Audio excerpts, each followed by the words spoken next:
Once again, welcome to you all, my dear student. Today, I will teach you class 9th English Literature Moments, chapter 4th, the remaining story. So that let us start to read this story. It has fallen on a poor burglar and killed him. यह उस बेचारे burglar के ऊपर गिर पड़ा and killed him और उसे मार दिया. You have killed and innocent man. आपने एक निर्दोष व्यक्ति को मार दिया. You will have to be punished.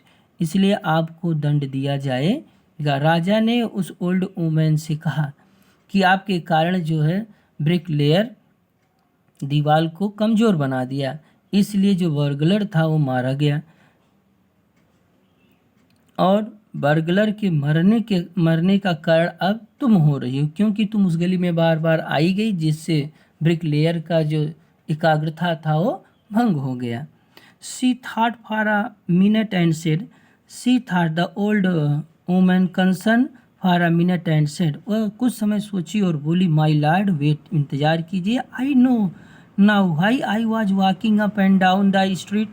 I know, मैं जानती हूँ कि मैं क्यों, why I was walking up and down that street, कि उस गली में मैं बार बार क्यों आ जा रही थी. I recall now in this time how why I was walking up and down the street.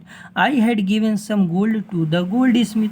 मैंने उस सुनार को कुछ गोल्ड स्मिथ दी थी. गोल्ड स्मिथ को मैंने कुछ सोने दिए थे. To make some jewellery for me.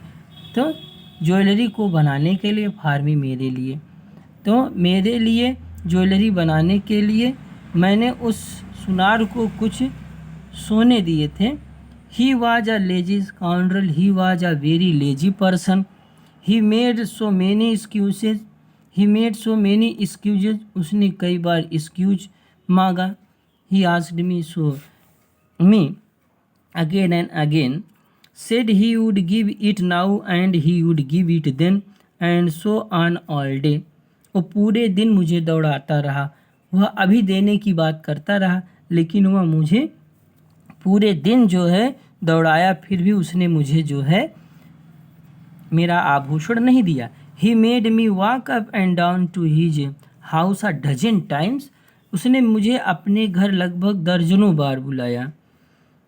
He made me walk up and down. उसने मुझे आने जाने के लिए मजबूर किया. To his house a dozen times, दर्जनों समय, ठीक ना, अ डजन टाइम्स, कई बार. That was when the bricklayer Sami. That moment, that was when this bricklayer Sami, जिसके कारण यह जो ब्रिकलेयर था मुझे देखा. It's not my fault. ये मेरी गलती नहीं थी. My lord, it's the damned goldsmith is fault. यह उस गोल्ड स्मिथ का फॉल्ट मीन्स दोष है. It was the fault of this cruel goldsmith who made me up and down in the street. Poor things is absolutely right, thought the king. The king concern that poor things. She is absolutely right. वह पूर्णतः सही कह रही है. Weighing the evidence, इसका जो evidence है, साक्ष्य, बिल्कुल सही है. We have got the real culprit at last. अंत में हम वास्तविक अपराधी को पकड़ ही लेंगे.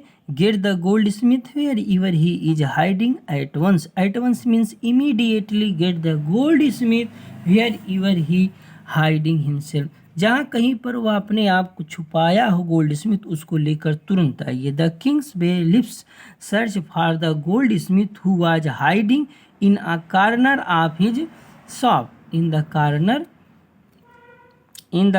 Of his shop when he heard the accusation against him, he had his own story to tell. That moment the goldsmith was also explained about his story when he came to know about his condemned to death. My lord, he said. उसने कहा my lord.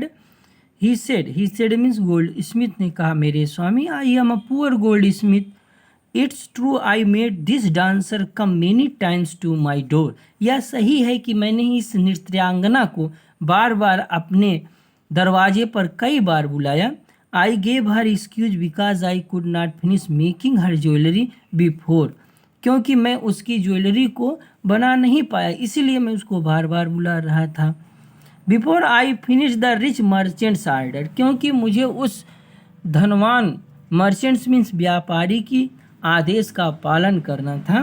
Because I finished I completed the rich merchant's order, they had a wedding coming and they wouldn't wait, they had a wedding coming, they had a wedding coming, wedding means शादी, शादी होने वाली थी, and they would not wait, और वे इंतज़ार नहीं करना चाहते थे।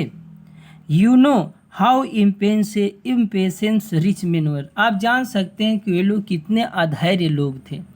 Who is this rich merchant who kept you from finishing this poor women's jewellery, who is this rich merchant, वह धनवान व्यक्ति कौन था? Who kept you from finishing this poor women's jewellery, जिसने, हु मीन्स जो, kept you from finishing this poor women's jewellery, जिसने इस बेचारी औरत की ज्वेलरी को बनाने में क्या किया?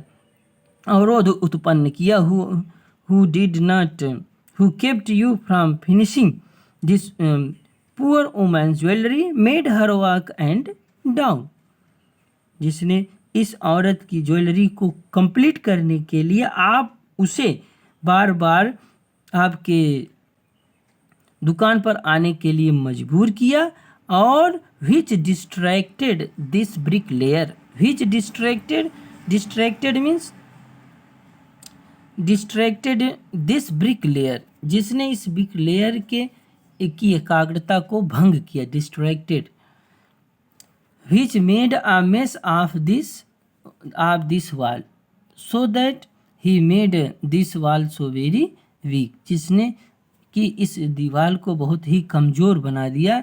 विच has now fallen on an innocent man, जो कि एक निर्दोष व्यक्ति के ऊपर गिर पड़ा, and killed him, can you name him, क्या आप उसका नाम बता सकते हैं? The goldsmith name the merchant, goldsmith ने मर्चेंट का नाम बताया। And he was none other than the original owner of the house, उस घर के मालिक, वह वास्तव में उस घर का खुद क्या था? वास्तविक मालिक था, सॉरी, ऑनर मीन्स मालिक था। He was also original owner of the house whose wall had fallen, जिस घर की दीवार गिर पड़ी थी, वास्तव में उस घर का मालिक ही वह रिच मर्चेंट था। The rich merchant was also the original owner of the house whose wall had fallen, now justice had come full circle, अब जो न्याय है वो पूर्ण रूप से होगा। Thought the king back to the merchant, thought the king, राजा ने सोचा अब जो न्याय है उसका अंतिम समय आ गया, अब वास्तविकता के ढंग से वास्तविक न्याय किया जाएगा। When he was rudely summon back to the court, जब राजा ने उसको कोर्ट में बुलाया, he arrived crying, then the merchant was arrived crying, चिल्लाते हुए आया, it wasn't me but my father who ordered the jewellery, it wasn't me, मैं नहीं था, वो मैं नहीं था, but my father who ordered the jewellery, who means जिसने ऑर्डर दिया था ज्वेलरी को बनाने के लिए, ही इज डेड, वह मर गए हैं, I am innocent, I am not guilty for this, I am not guilty for this fault, इस फॉल्ट के लिए मैं गिल्टी नहीं हूँ, मैं अपराधी नहीं हूँ, I am very very innocent, मैं बहुत ही क्या हूँ? निर्दोष हूँ। So that my lord you save my life, इसलिए मेरे भगवान आप मेरे लाई, यू सेव माई लाइफ, तुम आप मेरे जीवन को बचाइए। So that is the description of this story. The remaining story will be described in next video. So that thank you and have a nice day.